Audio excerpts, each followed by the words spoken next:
Марто Совас, Славица Арсова.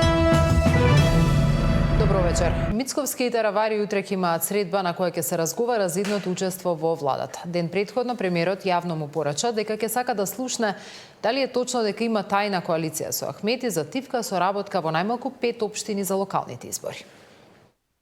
Неприфатливо е Таравари да има соработка со Ахмети за локалните избори. Премиерот Мицковски го предупреди лидерот на Алијанса на албанците пред утрешната средба.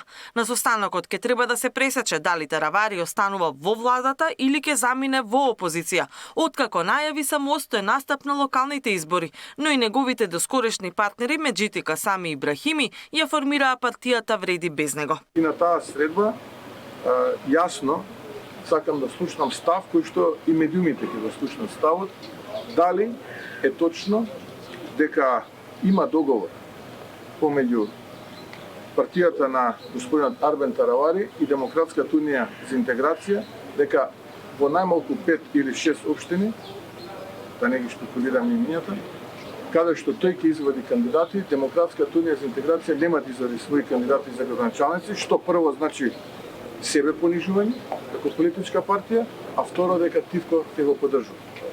Тоа е за мене неприфатливо како претседател на влада.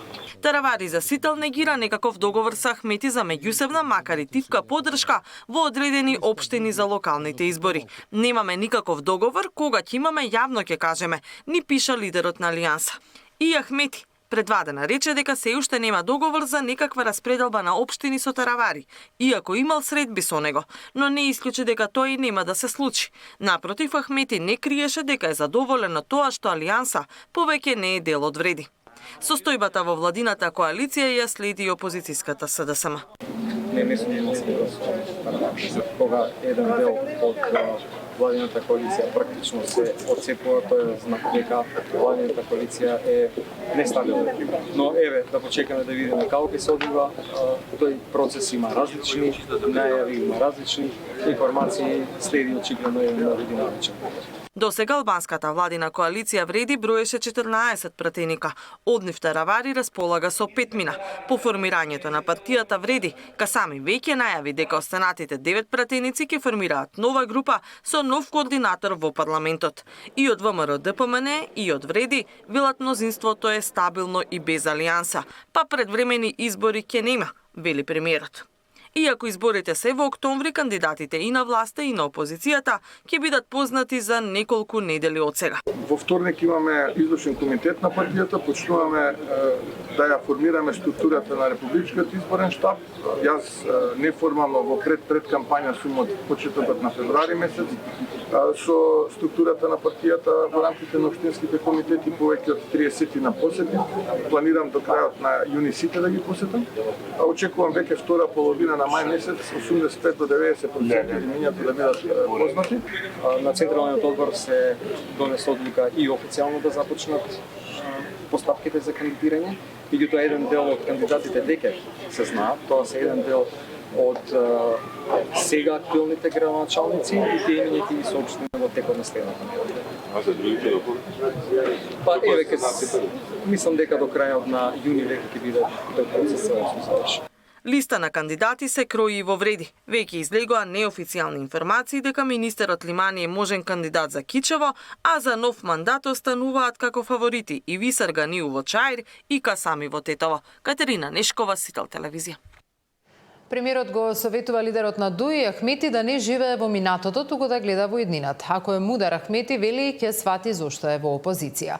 Оваа порака доаѓа по заканите од Ахмети дека ќе излезат на улица и нема да се вратат ако Бектеши биде обвинет за кочани или ако се допре законот за езиците.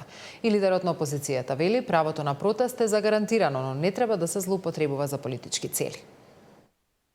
Наместо да се заканува Ахмети да се врати во сегашноста и да почне да се реформира партијата, премиерот не е загрижен од заканите на ДУИ за дестабилизација и политичка криза во пресрет на локалните избори. Гледаме во иднината, а не во минатото.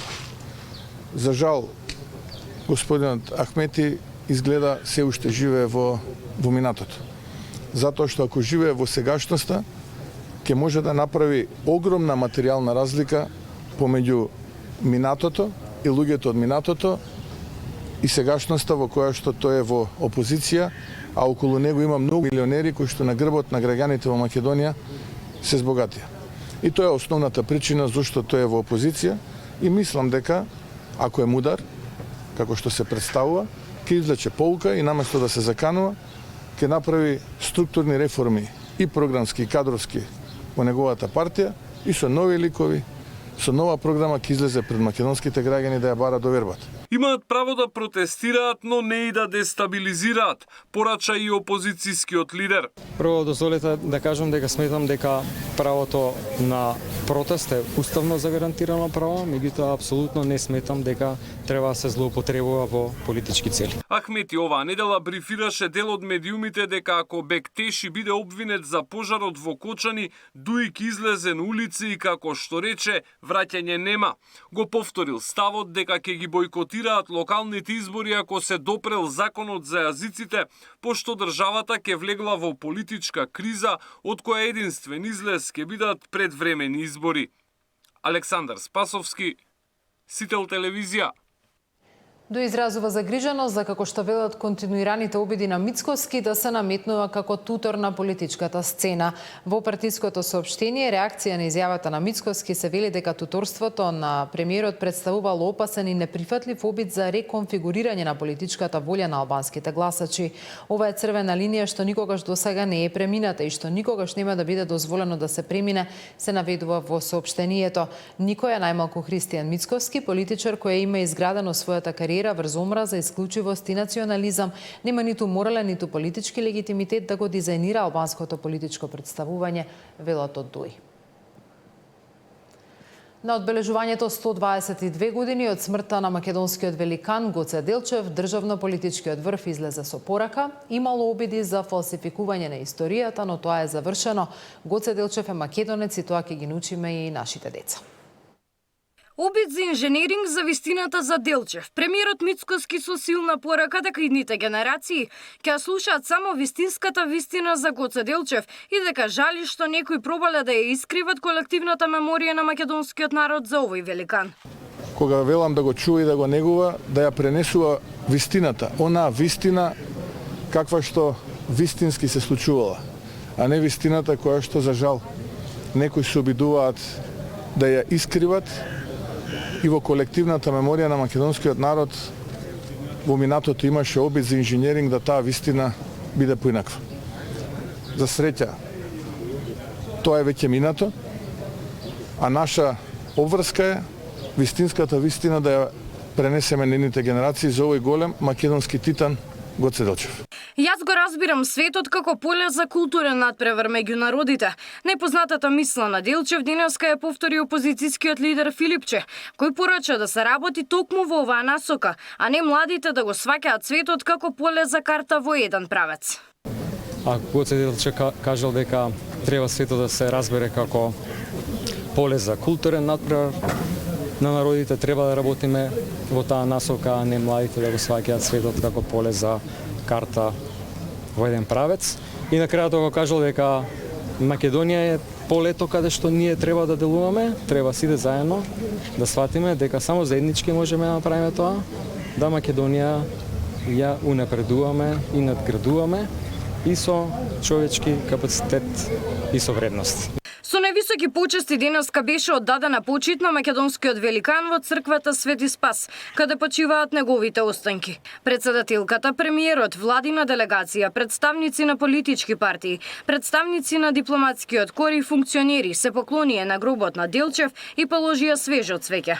Одбележувањето на 122 годишнината од неговата смрт започна со панихида, отслужена од страна на поглаварот на Македонската православна црква, Охридска архиепископија господин Стефан, во сослужение на свештениците од Скопската епархија. Одбележувањето помина мирно и достоинствено под силно полициско обезбедување. Немаше представници на бугарска делегација. Габриела Лескова, Сител телевизија.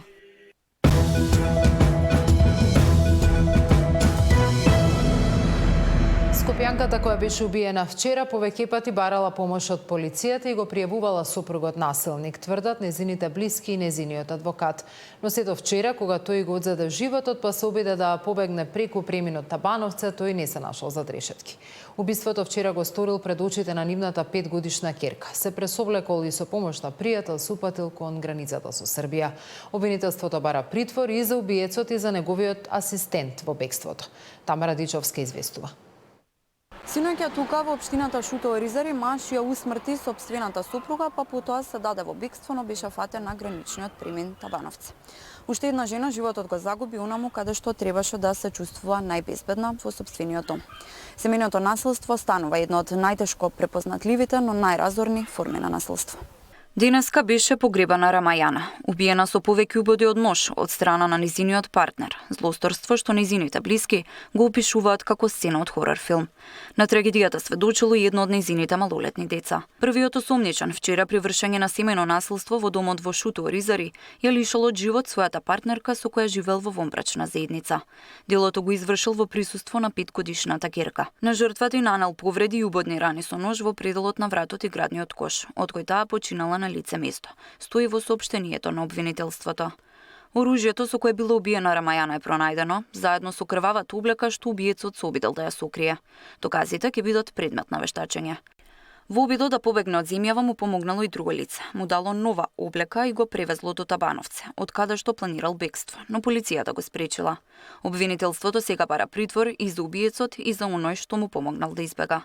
Насилникот е бил познат на полицијата, бидејќи ја типал и неговата претходна сопруга, сведочи Фатима Османовска. Убиената Рамајана повеќе пати го пријавувала во полиција, вели Османовска, но оттаму се заминувала само со утешни зборови од полициските службеници дека ќе се смири со сопругот, а системот кој требал да ја спаси потврлил. Во неколку наврати снимам јас лично јавено во полиција за да реагирам, меѓутоа ја бара жртвата сама да пријави и сведок сум последно дека во јануари пријавила заедно со незиниот татко. Значи незиниот татко, незиниот родител е сведок колку пати пријавила и може и да сведочи колку пати неуспешно пријавила, за жал пред полиција. Кој бил одговорот на полицијата во сите овие наврати? Дека ќе се смират. Секогаш одговорот на полицијата бил повторно или вие ќе се смирите. Тој одговор е неприфатлив. И адвокатот Срѓан Амет тврди дека убиената Рамајана континуирано го пријавувала незиниот партнер во полиција дека ја тепа. Континуирано нам и покажувала колку пати била повредувана и со слики колку пати она претходна самата пријавувала во полициска станица каде што живее. Но од страна на полициските службеници немаме конкретни никакви информации што било преземено. Не знам, за да не навлезам, препоставам дека информативен разговор е прибавен со насилникот, но немам информации што понатаму е направено. Со оглед на тоа што она заврши веќе трагично и е почината, препоставувам дека не се преземени соодветни мерки. Од МВР известија дека од починатата жена претходно нема пријава за семејно насилство. Полуго време во јавноста се бараат измени на законот за семејно насилство за државата по службена должност да го гони сторителот на семејното насилство, а не да биде по пријава на жртвата. Се бара и поголема ажурност од полицијата кога постапува по пријави за семејно насилство. Откако фемицид беше воведено како посебно кривично дело во Македонија во 2023 година и се заострија казните, досега се изречени 2 доживотни казни затвор. Во првиот случај осуден на доживотен затвор е Усеин Рашидов, кој со 40 убоди од нож ја уби Ангица Младеновска пред незиниот дом во Кучани во 2023 година.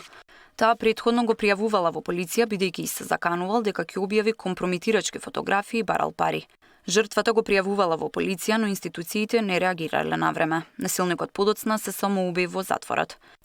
Втората доживотна присуда за фемицид ја доби Фадил Зенилов, кој лани на свиреп начин ја уби 29-годишната Емилија Пешева. Тамара Дичевска, Сител телевизија. Повеќе вести може да прочитате и на sitel.com.mk. Ви благодарам за вниманието и довербата и пријатна вечер.